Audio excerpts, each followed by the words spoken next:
So without wasting time चलिए आते हैं इस कहानी की मेन स्टोरी लाइन की तरफ। यहाँ हमें दिखाया जाता है कि अपने घर के अंदर वांडा और विजन रात को सो रहे होते हैं, मगर तभी उन्हें अपने घर के बाहर एक जोर की बिजली कड़कने की आवाज आती है और इसी वजह से फिर विजन की भी नींद खुल जाती है। तो वो वांडा से पूछता है कि आखिर तुम जाग क्यों गई, क्या हो गया। तो वांडा उससे कहती है कि मुझे खिड़की के बाहर से कुछ बिजली कड़कने की आवाज आ रही है, वो आवाज मुझे परेशान कर रही है।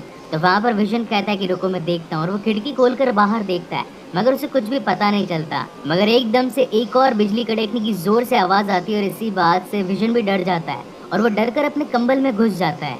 और फिर दोनों ही आपस में एक दूसरे से बातें करने लगते हैं। वो कहते हैं कि आजकल किस तरीके से नेबरहुड बिगड़ता जा रहा है, काफी ज्यादा शहर में चोरियां बढ़ चुकी है, शहर के हालात अब काबू में नहीं है। और इन्हीं बातों के साथ में वो अपना बैट मिला लेते हैं और वहीं पर सो जाते हैं। अगले दिन हम देखते हैं कि वांडा विजन एक मैजिक ट्रिक की प्रैक्टिस करने लगते हैं, क्योंकि उनके ही पड़ोस में एक फंड रेजिंग इवेंट होने वाला होता है और उसके अंदर काफी सारे उनके पड़ोसी भाग लेने वाले होते हैं। उस इवेंट के अंदर उन्हें एक मैजिक ट्रिक दिखानी होती है। तो वहाँ पर वो दोनों डिसाइड करते हैं कि उनके पास में एक बहुत ही बड़ा कबर्ड है, और जब वहाँ पर विजन आबरा का डाबरा बोलेगा तो वहां से वांडा गायब हो जाएगी। मगर इसके पीछे असलियत ये होती है कि उस बॉक्स के अंदर ऑलरेडी एक पोर्शन और बना हुआ होता है, जिसकी मदद से कभी भी वांडा उसमें छिप भी सकती है और वापस बाहर भी निकल सकती है। बेसिकली यहाँ पर ये कपल अपने आस पड़ोस यानी कि अपने नेबरहुड में ज्वाइन होने की कोशिश करता है, अपने आसपास के लोगों में घुलने मिलने की कोशिश करता है, क्योंकि ये दोनों ही समझते हैं कि ये बाकी दुनिया से काफी अलग है। फिर वहाँ से विजन अपने ऑफिस के लिए निकल जाता है और वहीं पर वांडा अपने घर पर बैठी होती है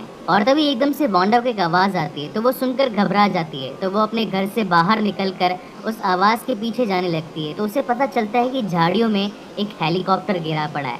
मगर यहाँ पर सबसे अजीब बात ये होती है कि उस हेलीकॉप्टर का कलर उसे रेड दिख रहा होता है। बाकी पूरी स्टोरी यहाँ पर हमें ब्लैक एंड व्हाइट में दिखाई जाती है, मगर जैसे ही वांडा उस हेलीकॉप्टर को रेड कलर में देखती है तो वो काफी शॉक होती है। मगर उसी मोमेंट पर वहाँ उसकी नेबर जिसका नाम होता है एग्नेस वहाँ पर पहुँच जाती है। एग्नेस वांडा को बताती है कि आज जो इवेंट होने वाला है जिसके अंदर सभी अपनी मैजिक ट्रिक दिखाने वाले हैं, तो उसी के लिए उसने कुछ प्रिपरेशन करी है, जिसके लिए उसने एक रैबिट को खरीदा है और आज वो अपने रैबिट के साथ में कुछ मैजिक ट्रिक्स दिखाने वाली है। वहाँ से वो बातें करते करते अपनी और मेंबर्स के पास में भी मिलने के लिए जाती है, जो कि आज इस इवेंट में पार्टिसिपेट करने वाली होती है। और तभी वो पहुंचती है एक लेडी के घर पे जिसका नाम होता है डॉटी।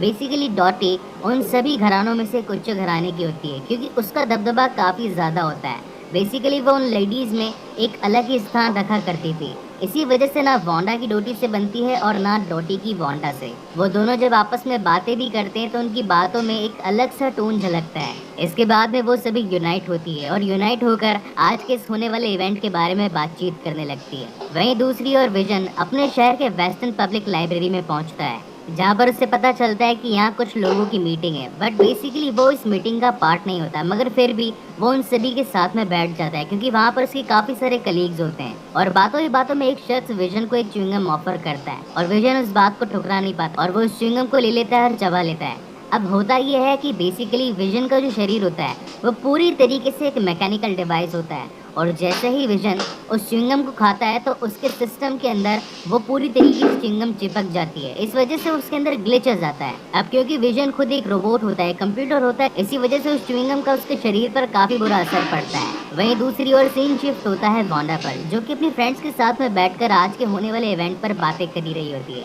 और वहीं पर उसकी डॉटी से भी बातचीत चल रही होती है। मगर उन दोनों के बीच में अगेन अनबन सी नजर आती है और वो दोनों आपस में ड्रिंक लेकर बातें कर ही रही होते हैं। मगर तभी उसके पास में जो रेडियो पड़ा होता है उसके अंदर जोर जोर से वांडा वांडा की आवाज़ आने लगती है। इस बात को देखकर वांडा काफ़ी शॉक हो जाती है, मगर जैसे ही वो उसकी ओर आगे बढ़ने लगती है उस रेडियो में एक ब्लास्ट हो जाता है और उस ब्लास्ट के चलते डोटी के हाथ में जो ग्लास होता है वो ग्लास वहीं पर टूट जाता है। उस ग्लास के टूट जाने से उसके हाथ में खून आ जाता है और यहाँ अगेन हमें दिखाया जाता है कि जो डॉटी का खून होता है उसका कलर वांडा को लाल नजर आता है। इसी बात से वांडा काफ़ी कंफ्यूज हो जाती है, क्योंकि आज सुबह उसने एक हेलीकॉप्टर देखा एक आवाज़ के बाद में, जो कि रेड कलर में दिख रहा था, और अगेन उसे एक वांडा नाम से आवाज़ सुनाई पड़ी और अगेन जब उसने खून देखा तो वह लाल कलर का था। वो ये समझ नहीं पाती कि उसके आसपास क्या हो रहा है।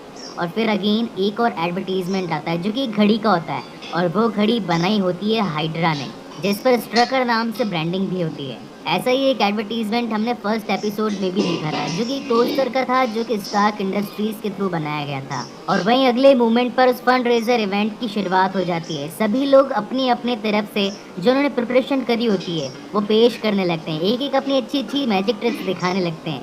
वहीं दूसरी ओर वांडा भी अब विजन का इंतजार करने लगती है, क्योंकि उन्हें भी अपना परफॉर्मेंस देना होता है। और उसी मोमेंट पर विजन की भी एंट्री हो जाती है, मगर तब वांडा देखती है कि विजन काफी लड़खड़ाता हुआ चल रहा है। ऐसा लग रहा है कि मानो वो किसी वक्त भी गिर सकता है, उसकी दिमागी हालत सही नहीं लग रही होती है। और ये हुआ इस वजह से है क्योंकि विजन ने च्युइंगम खा ली है, क्योंकि उसके सिस्टम के अंदर वो च्युइंगम चिपक चुकी है। और फिर बारी आती है उन दोनों की परफॉर्मेंस की, और यहाँ पर हमें दिखाया जाता है कि डॉटी ही उस इवेंट को होस्ट कर रही है। और जब विजन वांडा का साथ देने के लिए स्टेज पर आता है तो उसकी हालत तो सही नहीं होती है, तो वो सब कुछ गलत गलत करने लगता है। वो कभी हवा में उड़ने लगता है। तो इस बात को लोग समझ ना जाए कि इन दोनों के पास में ऑलरेडी सुपर पावर्स है, तो इस बात को ढकने के लिए वांडा वहाँ पर अपनी ट्रिक्स इस्तेमाल करती रहती है। जब विजन हवा में उड़ता है तो वहाँ से वांडा बताती है कि इसके पीछे तो रस्सी थी, इसी वजह से ही हवा में उड़ रहा था।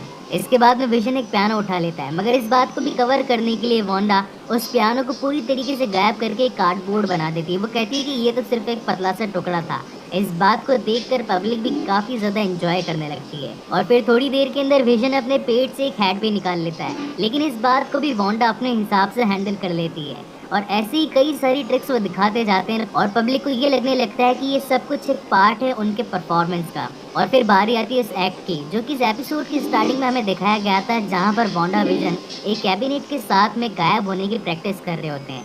और तभी वो कैबिनेट सामने लाया जाता है। अब क्योंकि विजन का वहाँ पे स्क्रू ढीला हो चुका होता है, उसे कुछ पता ही नहीं चल रहा होता है कि उसे करना क्या है। तो वहाँ पर वांडा उस कैबिनेट में जाने वाली होती है, मगर उसके जाने से पहले ही वहाँ पर विजन आबरा का डाबरा बोल देता है। अब क्योंकि वांडा उसके अंदर होती नहीं है, तो वो अपनी टेलीपैथिकल पावर्स के साथ में किसी एक दूसरी और लेडी को वहाँ पर पहुँचा देती है। इस बात से अगेन सब जने शॉक हो जाते हैं और तालियां बजाने लगते हैं, क्योंकि उन्हीं का ये एक्ट वहाँ पर सबसे बेहतरीन तरीके से हुआ था। और इसी के साथ उन दोनों को ही बेस्ट परफॉर्मेंस का अवार्ड भी मिलता है। इस बात से सभी लोग खुश भी होते हैं। और वहीं पर हमें दिखाया जाता है कि अब डॉटी और साथ ही वांडा के बीच में जो अनबन हो रही थी वो भी अब धीरे धीरे कहीं ना कहीं कम होने लगी है। इसके बाद के अंदर जब सब कुछ खत्म हो जाता है तो वांडा अपनी पावर्स के साथ में से विजन के अंदर से वो च्युइंगम निकाल देती है, जिसकी वजह से अगेन विजन बिल्कुल सही हो जाता है। वहीं से हमें दिखाया जाता है रात का सीन, जहाँ पर दोनों ही जने अब अपने घर पहुँच चुके होते हैं।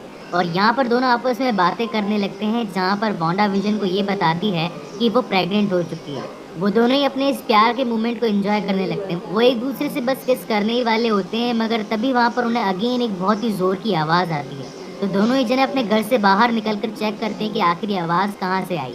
और जैसे ही जब वो बाहर देखते हैं तो उन्हें पता चलता है कि गटर में से एक इंसान अभी अभी जस्ट निकला है, मगर उसके आजू बाजू काफी सारी मधुमक्खी हैं। उसका फेस बिल्कुल भी ठीक से नहीं दिख रहा होता है। तो वांडा कहती है कि नो, ऐसा नहीं हो सकता। और एकदम से समय वापस पीछे चला जाता है। ये वो समय होता है जहाँ पर वांडा विजन आपस में एक साथ खड़े होकर प्रेगनेंसी के ऊपर बातें कर रहे होते हैं और किस करने वाले होते हैं। मगर तभी हम देखते हैं कि सब कुछ जो ब्लैक एंड व्हाइट के अंदर चल रहा होता है, अब वहाँ पर कलर्स आने लगते हैं। वो सब कुछ रंग बिरंगा होने लगता है। मगर तभी वहाँ पर वांडा को पीछे से एक और आवाज़ आने लगती है। वो कहता है कि Wanda, who is doing this to you?